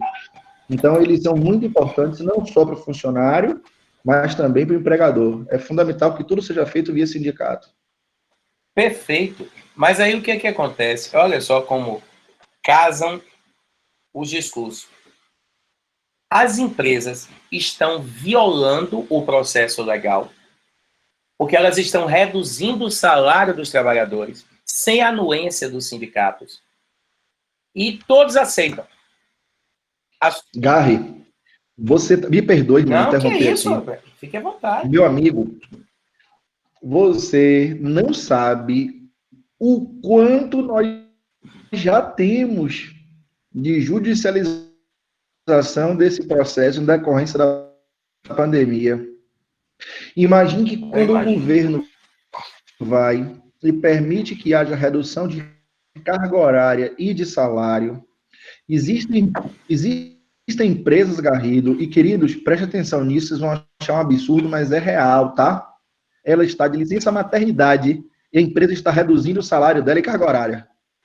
Imagine o absurdo está acontecendo por conta disso que foi baixado agora e que autorizou as empresas a procederem dessa forma. Cara, o que já está acontecendo é de que muitos desses trabalhadores que foram demitidos, principalmente depois desse período, eles já estão ajuizando a ação e o STF já tem nas mãos julgado a ser apreciado pelo próprio órgão, que visa, na verdade, a inconstitucionalidade daquilo que foi a lei. Então, existe aí uma briga jurídica enorme, o período pós-pandemia vai ser de uma efervescência muito grande no judiciário, e aqueles que trabalham com advocacia totalmente voltada a trabalho, vão ter trabalho à beça. Falando trabalho várias vezes aí, eles vão ter muito trabalho. E tem muita coisa a ser julgada aí e a ser esclarecida diante disso que foi a pandemia. Aí o que acontece? Se na empresa, o que eu ia dizendo, Rick, era que se na empresa, antes mesmo do processo de judicialização, algum operário levantar-se e dizer, não, eu não vou aceitar, ele está lutando pelos direitos dele. Ele vai levar o rótulo de quê? De chato, de criador de encrenca, né? Criador de confusão. Nós chegamos no momento em que reclamar pelos direitos transforma o trabalhador num quinta coluna. Um cara chato, desagradável para a empresa. Aí você cria com isso uma aura que o empregador agradece, que é a aura de medo. Eu não vou reclamar, não. Por quê? Porque se eu reclamar, eu vou perder o emprego. E como o desemprego é gigante, olha só o processo cíclico que a gente vive. O medo gera uma compressão do valor dos salários, do valor venal. A redução do valor venal dos salários aumenta o processo de precarização ou uberização. aumenta a subserviência do trabalhador com a anuência do próprio trabalhador. Está dando para vocês entenderem o que eu estou dizendo? Olha que loucura. O medo de perder o emprego gera uma compressão dos salários com a aceitação tácita da esmagadora maioria dos trabalhadores, tá? Pelo medo de perder emprego. Pronto, a gente criou um ciclo.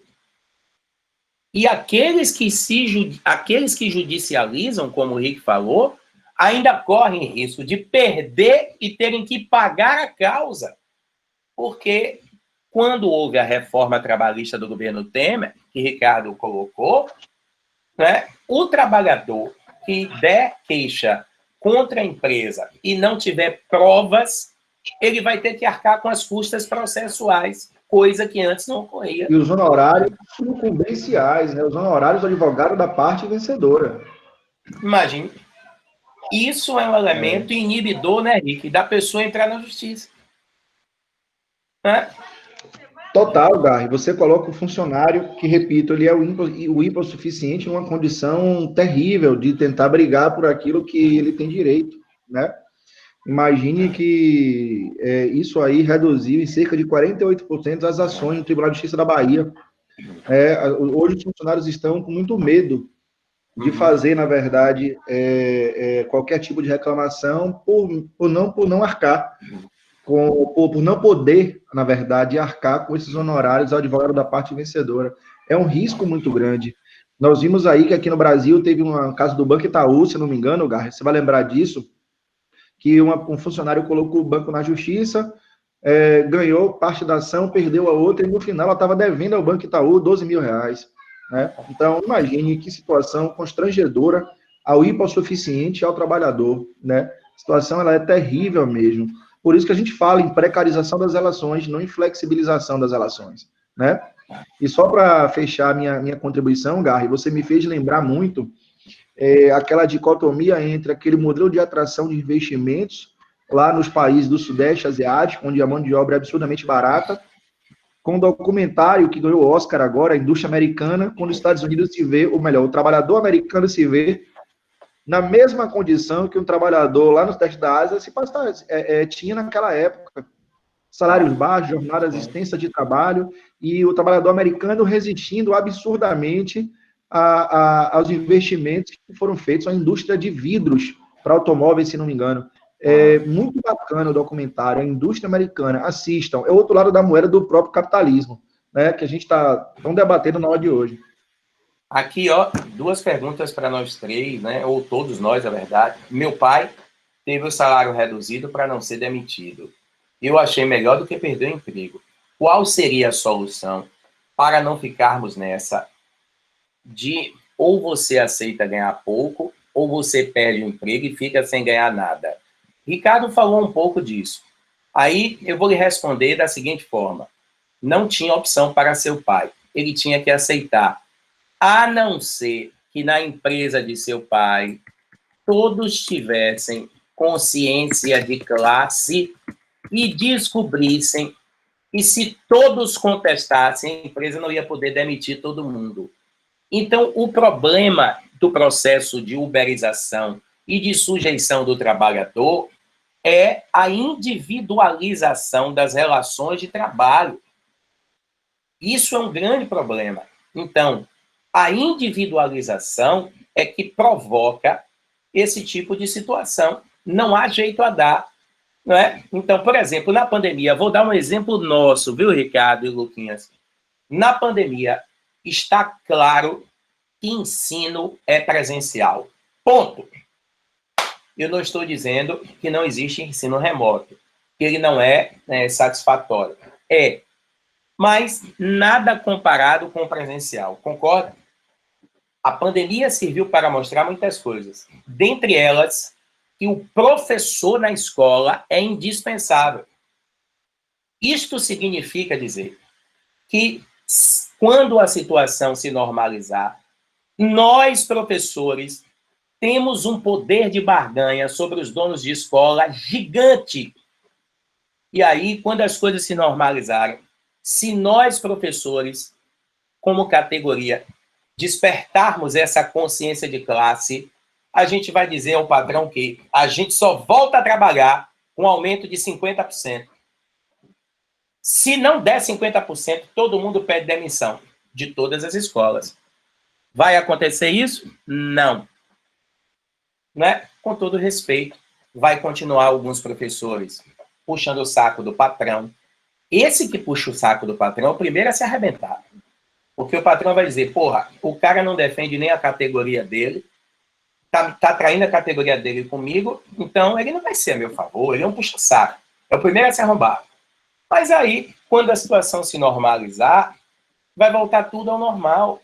Eu estava dizendo numa live, viu, Ricardinho e Lucas, que eu não acho, Garrido, eu não acho que a pandemia vai tornar as pessoas melhores. Não, eu não acho, não. Eu acho que a pandemia vai reforçar valores.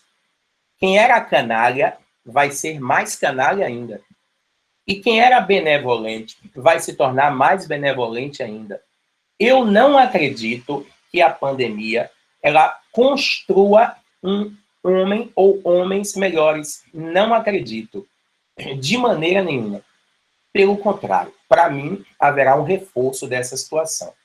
Então, a gente trouxe alguns elementos que produzem a uberização do trabalho, né? A flexibilidade das relações de trabalho, a substituição do trabalhador por máquinas, algo muito importante que tem contribuído demais para o processo de uberização do trabalho é a mecanização, a robotização.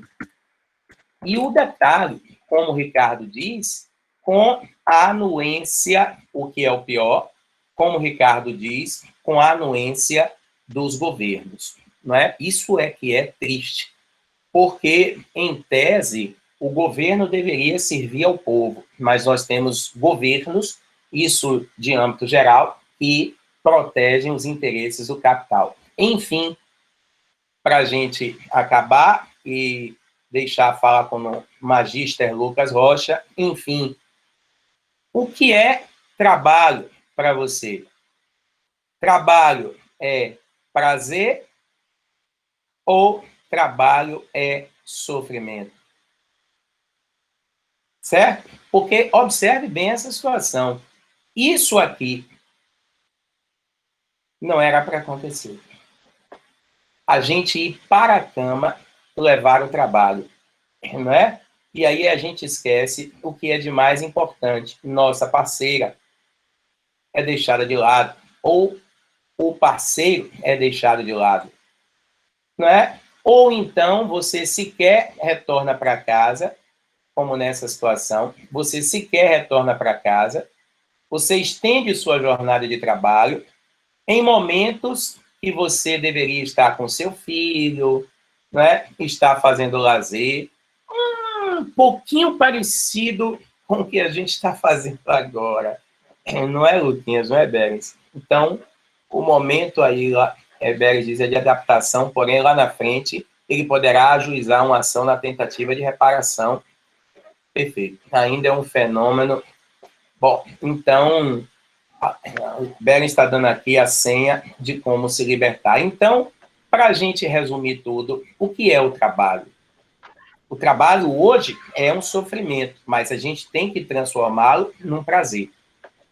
Né? E nós temos que ter consciência disso. Porque enquanto nós não tivermos a consciência disso, fica complicado. Não é? Por exemplo, vou ser honesto aqui com todos vocês. Não sei você, Lucas, não sei você, Ricardo. Eu não respondo nenhuma dúvida que chega para mim dia de sábado e domingo. Eu não respondo. Eu não respondo. Não é porque eu sou ruim, é porque eu preciso de um tempo para mim e para minha família. E os estudantes também precisam ter a compreensão clara de que aquele momento é um momento de repouso, de descanso, de lazer do professor. Aquele momento é um momento de trabalho não pago. E a gente não está, né, naquele momento disposto a tirar dúvida. Não é porque somos ruins, tá? É porque a gente, como entendedor das relações de produção do capital, precisa fazer isso. senão vai ser desastroso. Então, meu amigo Lucas, me perdoe, eu acabei, assim como o Ricardo, estourando em demasia o tempo, né? Me perdoe.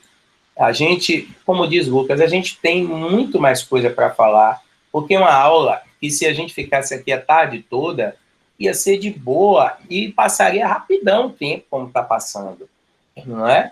Então, muito obrigado. Não seria sacrifício, né, meu irmão? Seria prazeroso. Exatamente. Não seria sacrifício, seria prazeroso. Perfeito. Com certeza, meus queridos. Show de bola, viu, gente? Show de bola. Eu vou começar aqui a apresentar, quero que vocês prestem bastante atenção no fechamento desse trabalho de hoje, mas essa fala de Ricardo e de professor Garrido interagindo, você tem a chance, sim, de ter à sua disposição para as provas que você vai fazer. Não esqueça, eu estou reafirmando o que disse no início, essa é uma aula, espécie de abertura do curso intertextual. É um curso de matéria isolada, com valores módicos de pandemia. Ricardo e Garrido, né, Berrens e Ricardo Garrido, os dois Ricardos, nesse curso, tratando as temáticas exatamente como foi hoje. Então, procure saber, vá lá no Instagram dos dois, ou na página do Mendel, procure informações, eu acho que vale a pena. Eu não tive a oportunidade de ter um curso desse quando eu era estudante, porque é muito mais fácil aprender humanas assim. Tenha certeza. Muito mais fácil aprender humanas assim. Ficou para mim, gente, a tarefa de dar uma amarradinha final, caso a gente fosse escrever sobre isso numa redação. Beleza? O trabalho informal no Brasil, né? Essa imagem, essa cena é digamos assim, um símbolo representativo muito forte do que é a informalidade, né? Ver as pessoas trabalhando de forma autônoma nas ruas. O Brasil hoje tem uma parcela da população muito grande nesse sentido. Henrique botou 38, já 37, quase 38 trabalhadores informais, 40% da população é informal. 4 em cada 10 não tem nenhum tipo de estruturação para a vida do trabalho. Porque quando existem direitos, existem, obviamente, estruturas que facilitam o indivíduo a poder organizar a própria existência. Com a informalidade, ele perde essas estruturas. E a pessoa fica alienado à produtividade, uma das coisas que a gente não pode esquecer, que Rick e Garrido também trouxeram, e que eu vou complementar, o trabalhador também tem direito a se reciclar, a continuar crescendo e produzindo conhecimento. A informalidade... Luquinhas, me permita, claro, amigão, só um esclarecimento aos meninos. Os dados, eles podem sofrer uma pequena variação de instituto para instituto. Não. Então, eu trouxe 38 milhões e trouxe 37, depende do trimestre que a gente coletou dado. Então, deixar aproximadamente aí 37 milhões, tá tranquilo aí, tá de boa, viu? Mas você vê que a porcentagem permaneceu a mesma, né? 4 em cada 10, né? 40%, mais ou menos, desse processo. A informalidade engloba o chamado subemprego, também conhecido como economia subterrânea. Ratifiquei aqui a fala dos meus colegas amigos, é uma expressão importante, mostra um conhecimento do assunto, economia subterrânea. Não esqueça que a taxa de desemprego do país, 12,2%, atinge principalmente mulheres e negros, afetando mais as regiões norte e nordeste. Como no Brasil, tudo acaba se misturando com o racismo estrutural, com a precarização do sistema de vida das pessoas do norte e do nordeste. Todo esse conhecimento é muito importante para a gente conseguir perceber o quanto essas economias também não evoluem, porque estão imersas em outras problemáticas correlatas. Os ditos desalentados, Rick também falou disso, aqueles que já desistiram de procurar trabalho, compreendem quase 5 milhões de indivíduos no Brasil. Você lembra que o Ricardo falou? 1 milhão de pessoas com a pandemia voltaram a procurar emprego. Essa porcentagem são aquelas pessoas que não conseguem produzir muito bem. Eu coloquei até no Classroom do pessoal do Mendel e do meu curso, um tema sobre a juventude nem trabalha, nem estuda. que não é uma juventude desalentada, mas é uma juventude que não criou alternativas para driblar esse novo processo formacional de ingresso no mercado de trabalho. Hoje, faliu aquela estrutura que, obviamente, nos estudos, Garrido e Ricardo conhecem muito bem, que é a cultura do currículo, da pessoa participar de entrevistas. Isso não existe mais como no passado. Então, essa juventude ela não tem mais como buscar essas representações para ingresso no mercado de trabalho. Mais do que isso, hoje, como é que a gente consegue investigar esse processo todo do trabalho? Outra expressão usada por meus colegas, a uberização do trabalho, que é a flexibilização e aumento da informalidade. A uberização é fruto não só da crise econômica, mas também da automação e da inteligência artificial. É um processo natural da organização econômica, e muitos países do mundo, obviamente, estão lidando com esse tipo de realidade nova. E, obviamente, com isso, o aumento da informalidade. Apesar de ser vista como uma relação moderna, a uberização trouxe uma precarização do trabalho, não há direitos e não há garantias, como muito bem foi colocado. Rick ironizou, e quando ele falou isso, eu só lembrei dessa charge, mais rápido é empreendedor. Não sei se você está conseguindo enxergar aqui, ó. Está vendo aqui atrás? Ó. Que símbolo é esse? O símbolo que nós conhecemos, essa suástica, O que ele disse sobre os desalentados, Dai, os desalentados são aquelas pessoas que já desistiram de procurar emprego, procuraram tanto que hoje não tem mais um movimento autônomo de busca do emprego. A maioria dos desalentados vivem de bicos, que é a expressão que a gente usa para trabalhos intermitentes, trabalhos temporários dentro da própria informalidade, e que, com a pandemia, esses, obviamente, trabalhos intermitentes, informais, temporários, eles se reduziram, e a boa parte dos desalentados tentou voltar a procurar emprego.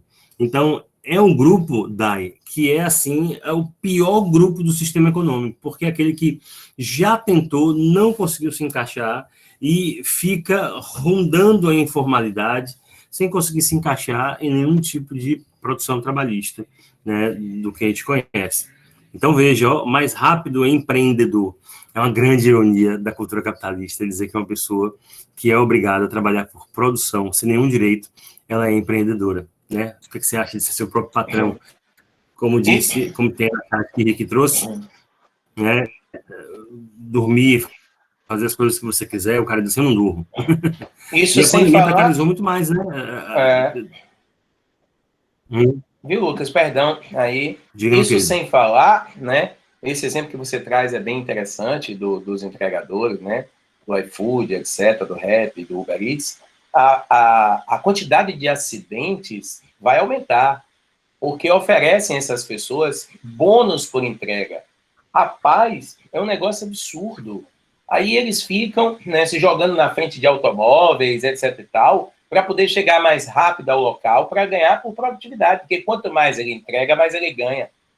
Rapaz, isso é uma coisa desumana com o trabalhador. Isso chega a ser monstruoso com o trabalhador. E essas figuras aqui, são os chamados invisíveis sociais, para usar um termo da sociologia, de Pierre Dardot. Ele chama de homem-mercadoria. Ele já não é mais um trabalhador-mercadoria, ele é um homem-mercadoria. É terrível isso, terrível. Aí a gente poderia até brincar com esse conceito, viu, Garrido, atualizando, daria um bom título a ideia de homem-mercadoria, a gente poderia brincar com a ideia de homem-aplicativo, e aí explicaria esse conceito e explicaria também a adaptação nova, porque o Uber, Ricardo falou muito bem, você também notabilizou, tem muitos advogados, muitos engenheiros dirigindo o Uber, até porque essa categoria de profissional pode não só alugar um carro, já possui um carro. Os motoristas, os entregadores de aplicativo, eles são aquele grupo de trabalhadores que não tem condição de ter um carro para poder rodar um Uber. E aí, quer dizer, ainda dá uma subdivisão dessa uberização, que é a marginalização completa mediante os riscos, o excesso de trabalho que essas pessoas passam nesse sentido. Meus alunos já fizeram até um tema sobre isso, sobre a popularização das entregas, dos deliveries, com certeza, né? Com o discurso de que os entregadores são empreendedores e donos da própria agenda, as plataformas digitais se isentam das obrigações trabalhistas. Outra charge aqui, ironizando a divisão do lixo, né, vidro, plástico e direitos trabalhistas. Perfeito? Então, nós temos agora um teminha que eu produzi, todos os meus alunos já tiveram acesso a esse tema, que diz assim no texto 1, em evento no fim de dezembro, o secretário de Política Econômica do Ministério da Economia, Adolfo Sachida, afirmou que, embora em 2019 o país tenha melhorado economicamente, em sua visão, e feito um ajuste nas contas públicas, um dos principais desafios brasileiros segue em pé para 2020, melhorar a produtividade. Entra ano e sai ano, a baixa produtividade é citada por uma série de empresários e governantes como ponto a ser atacado. O Brasil está entre os países mais improdutivos do mundo, fica atrás mesmo de vizinhos como Argentina, Chile e Uruguai, e de países de renda parecida como Rússia, África do Sul e México, segundo dados de 2019 da organização americana The Conference Board, que compila números sobre produtividade desde a década de 1950. Nesse cenário, um novo estudo da consultoria McKinsey, encomendado pelo Instituto para Desenvolvimento do Varejo, o IDV, aponta que, no varejo e em outros setores da indústria, parte da culpa para esses baixos índices de produção recai sobre a alta informalidade no Brasil. Um trabalhador ou empresa é considerado informal pelo IBGE quando trabalha sem carteira assinada ou sem outros tipos de regularização. Pequenos empresários, prestadores de serviço ou entregadores podem se formalizar, por exemplo, ao se registrar como MEI, microempreendedor individual, ou no Simples Nacional, né? O primeiro texto fala sobre esse processo econômico da improdutividade mediante a informalidade. O texto 2 tem alguns dados aqui interessantes. Dos 93,4 milhões de ocupados no país, 24,2 milhões são trabalhadores por conta própria e 11,6 milhões empregados sem carteira assinada no setor privado. A taxa média de informalidade, 41,1, foi superada em 18 estados. Vai de 41,2% em Goiás a 62,4% no Pará. Em 11, supera os 50%. Apenas em 2 fica abaixo de 30%, que é o Distrito Federal, por conta de que boa parte dos empregos de Brasília são empregos federais, né? E Santa Catarina, 27,3%. Em São Paulo, atinge 32%. Em um período de 5 anos, de 2014 a 2019, o número de desempregados no país cresceu 87,7%. Das 27 unidades da federação, 12 tiveram aumento superior a 100%. No Rio de Janeiro, por exemplo, a alta foi de 159%, gente. Como gerir a economia de um estado nesse sentido? No estado de São Paulo, chegou a 94,7%.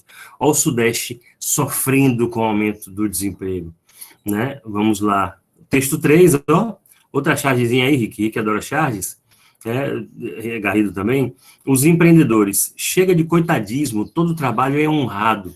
Fiz 90 quilômetros de honra só hoje. Legal, né? Rapaz, eu ia falar sobre isso, Luquinhas, mas fiquei quieto diante do horário e já ter extrapolado bastante meu tempo. Mas hoje nós temos inclusive hoje, a minha filha chegando aqui, nós temos trabalhadores que andam de bicicleta fazendo entregas e que alugam a bicicleta do Itaú para poder fazer isso, né? Garrido falou sobre mais-valia, se a gente está trazendo a uberização. Imagina, o cidadão paga o aluguel de uma bicicleta do Itaú para fazer entrega, né?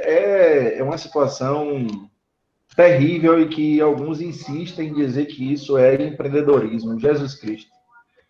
Vai lá, meu irmão. E massa esse discurso aqui, né? Chega de coitadismo, né? Chega de coitadismo. Eu adoro charge. E o Enem cobra bastante, né? As provas cobram bastante.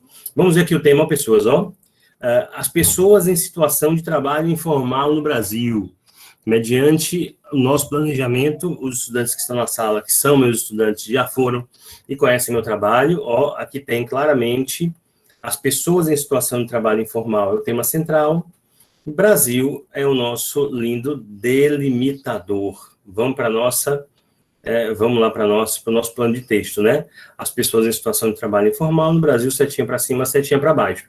Esse é o formato de tema, gente, mais simples, né? Que o Enem pode cobrar. O último que veio assim bem simples foi publicidade infantil. A publicidade infantil em questão no Brasil, quando não há um direcionamento dos delimitadores para os desenvolvimentos. Vocês lembram que isso pode acontecer com desafios, caminhos, como lidar, como combater, não temos isso aí. Então, como nós não temos esse tipo de estrutura, a gente pode apelar para o tipo de argumentação mais simples que a gente pode usar. Aí, no caso, a gente sabe que o recorte é da atualidade, a gente poderia falar das causas das pessoas estarem em situação de trabalho informal e das consequências das pessoas estarem em situação de trabalho informal. Para tudo, Luquinhas, eu posso usar essa estrutura tão simples? Não vão achar que o meu texto está pobre? O que empobrece texto, gente, é argumento, e não o formato de sua argumentação. Não esqueça que aí você não tem nenhum delimitador que influencia seus desenvolvimentos. Se você tivesse como lidar com as pessoas em situação de trabalho informal no Brasil, seria aqui como lidar 1, como lidar 2. Aí nós íamos fazer o que nós chamamos de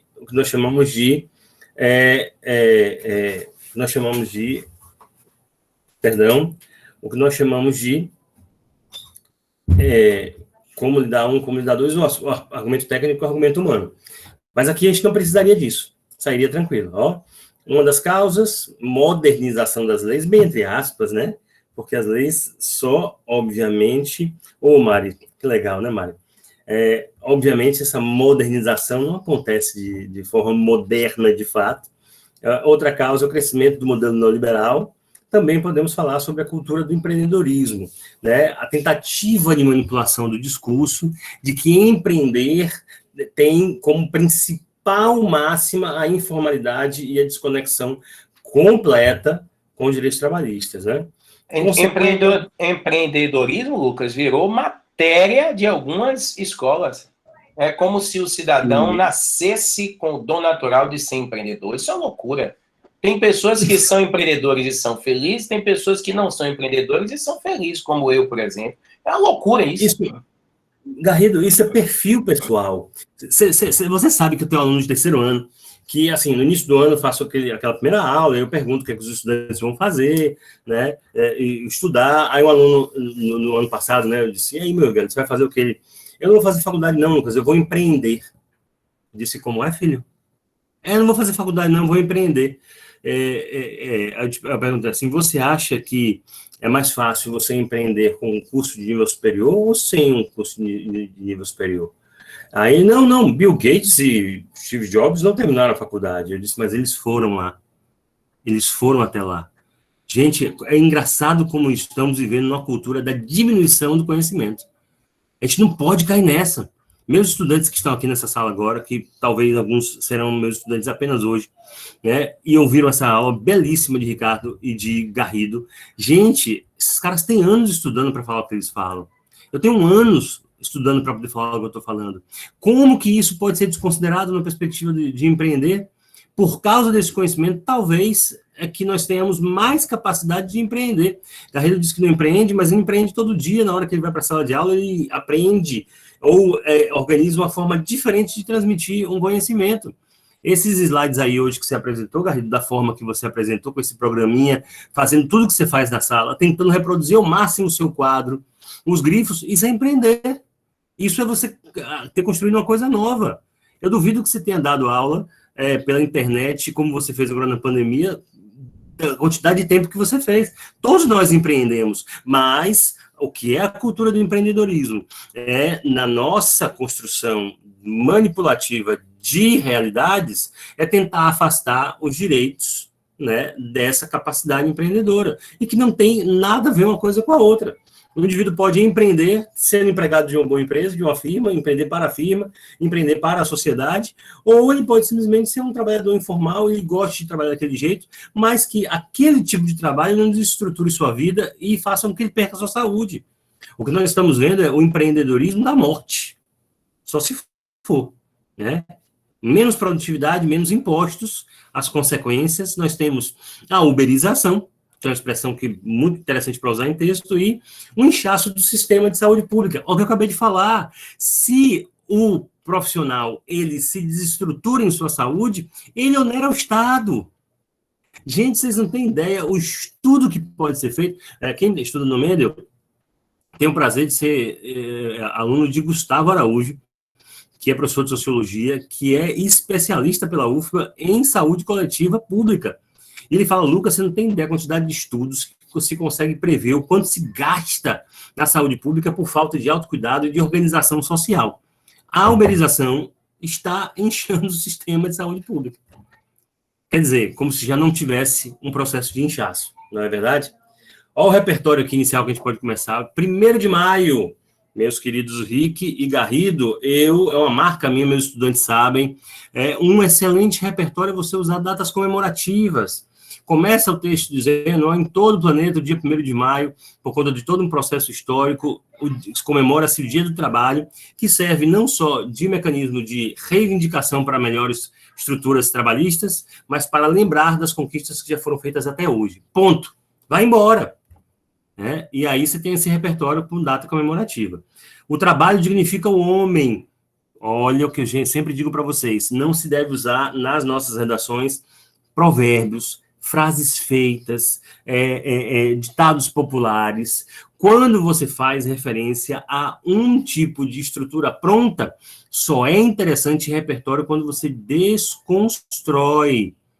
Trabalho dignifica o homem? Gente, nada que dê ao indivíduo sofrimento, dor e desestrutura é digno. Isso aqui é mais um sofisma social com o objetivo de estabelecer ao indivíduo que ele precisa, apesar de tudo, aceitar a condição em que ele vive. Olha aí, Luquinhas, desculpe interromper, o que você falou, a importância da questão interdisciplinar. Eu falei disso quando eu disse Calvino, quando eu falei da ética protestante, né?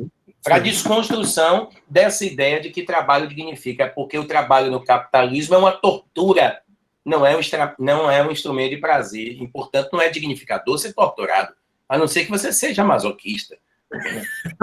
Sabia que você ia fazer esse adendo. Mas é óbvio que não é prazeroso, não é interessante. Os sociólogos do trabalho hoje dizem isso. Nós precisamos procurar um trabalho que, de certa forma, nos dê um pouco de prazer, porque nós não temos mais o retorno financeiro que nos faça ter prazer fora do trabalho. Nossa vida, Garrido, é tão desgastante que, se esse momento aqui para nós não for um pouco prazeroso, a gente estamos a um passo do infarto.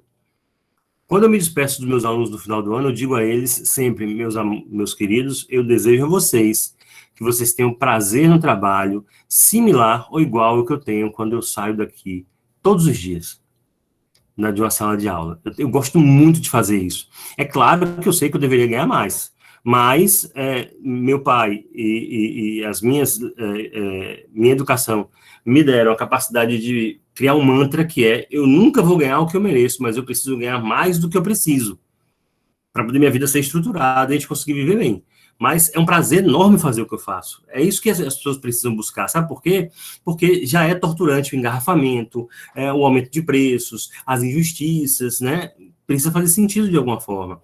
E o repertório das consequências, meus amores, modernização trabalhista, olha aí, Rick, Lei 13.467 do governo Temer, 2017, né? Que nós tivemos todo esse processo de modernização do trabalho. Meus amores, para fechar, se a gente fosse transformar, registre isso aí. Você que tá vendo é bonitinho, coloridinho, tifofes, que coisa gostosa. Gente, é sábado, a gente tá tendo aula, gente, que coisa maravilhosa. Já que feriado segunda, você não podia ficar 3 dias sem aula, qual é a graça de viver 3 dias sem aula? Vamos entupir o sábado. Então, vamos ver como é que seria uma introduçãozinha aí, Olha só que legal o título, Dignidade ou Morte. Para poder brincar, em homenagem a Garrido, que é a história viva, olha lá, Dignidade ou Morte. O título. Seria interessante, como vocês sabem, se pudesse, ele fechasse o texto com isso. Veja aqui comigo, o Dia do Trabalho, 1º de maio, é uma data marco para a celebração das conquistas dos trabalhadores em todo o mundo. Como o repertório dele foi breve, ele dá a entender o quê, meus amores? Que ele vai retomar esse repertório para desenvolver um pouco mais.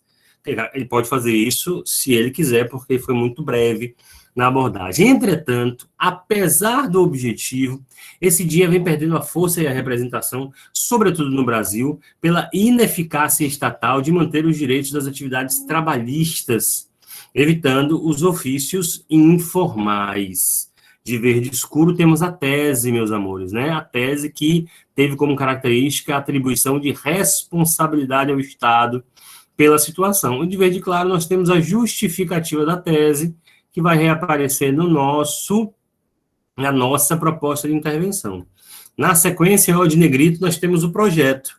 Com efeito, a respeito das pessoas em situação de informalidade no Brasil, é relevante refletir sobre as causas desse tipo de elaboração, bem como seus impactos sociais na atualidade. Impactos como, obviamente, sinônimo de consequências. Meus queridos, eu espero que a gente tenha deixado seu sábado, seu conhecimento, sua prova um pouquinho melhor, porque, sinceramente, quando eu era estudante, eu queria ter tido uma aula dessa, né? Por favor, aplaudam simbolicamente aí à distância o professor Ricardo Garrido, professor Ricardo Berrens. Não esqueça que eles estão com uma matéria isolada chamada intertextual. Vá até as redes sociais do Mendel, procure saber, os valores estão módicos, um trabalho praticamente de graça, já para ironizar toda a nossa discussão aqui, né, Garrido e Henrique? Eu acho que valeria a pena o seu investimento, né? Procure saber. Todos os estudantes que participaram dessa aula aqui hoje já têm imediatamente 25% de desconto. É isso, Garrido? 25% de desconto, quer dizer, você vai cortar um quarto da mensalidade porque participou da aula. A gente tem o chat aqui gravado bonitinho, basta você dizer que é você, seu nick, a gente confere e te dá o desconto. Procure saber disso. Não percam essa oportunidade. Desculpem o avançar do tempo, mas para professores de linguagem e ciências humanas se encontrando, 20 minutos de atraso não é nada. Meus queridos, se despeçam, nossos alunos adoraram, estou aqui felicitando vocês. Bom, Lucas, eu gostaria de agradecer, né, a sua presteza, a sua disponibilidade, a sua gentileza, né, e o seu brilhantismo, porque eu vou lhe dizer uma coisa, meu irmão, arrematar, né, todas as informações que foram dadas para montar uma redação da forma que você montou, vou usar aqui um palavrão, puta que pariu, tem uma capacidade de síntese, né, de aprendizado incrível, não é como na minha época que o professor chegava na sala e dizia assim, aqui está o tema, se vire, tem meia hora para responder e se acabe. Então, parabéns, velho, você realmente mostrou-se diferenciadíssimo como professor, não é? Com relação a Berrens, vai ser um prazer estar dividindo o mesmo espaço que ele, ainda que virtualmente, porque eu tenho certeza que a gente vai longe e o ano que vem vai ser presencial, não é? E quem sabe em janeiro já não é presencial. Porque todo mundo tem poder. Tudo indica que a vacina russa vai dar um balão em todo mundo, viu? Porque ela se provou eficaz, o governo do Paraná já tem um acordo com a Rússia, então, se ela se provar eficaz, a gente pode estar imunizado ainda antes de dezembro, né? Muito obrigado mesmo, Lucas. Obrigado, Ricardinho. Eu só me sinto privilegiado de estar dividindo esse espaço com vocês. Fala, Rick. Obrigado a você, Garrido. Obrigado, Luquinhas. Você conduzindo aí foi assim, um maestro. Obrigado mesmo por toda a diligência e toda a disponibilidade, né? Aos alunos que ficaram aqui até agora, a gente prometeu encerrar meio-dia, são 12h20, né, cara? Então, assim, é uma felicidade muito grande ter feito isso. Eu gostei muito da proposta. A gente está dando pontapé inicial a esse nosso curso intertextual, um curso de humanidades e atualidades, né? E já fica o convite aqui, né, Garrido, para que ao longo das aulas a gente possa, pelo menos, ter uma contribuição de Lucas também, fazendo esse bate-papo com a gente inserindo a redação no projeto.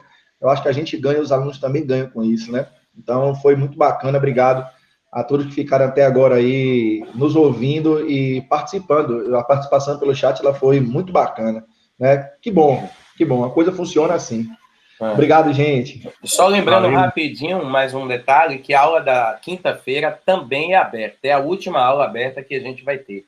Então, se vocês quiserem convidar seus colegas para a aula de quinta, ela também será aberta, tá bom? Olha só, tá vendo que notícia boa? Você ainda tem mais outra chance para um outro tema nisso daí. Sigam as redes sociais do Mendel, procure saber as informações lá no curso sobre o intertextual. A gente se despede aqui.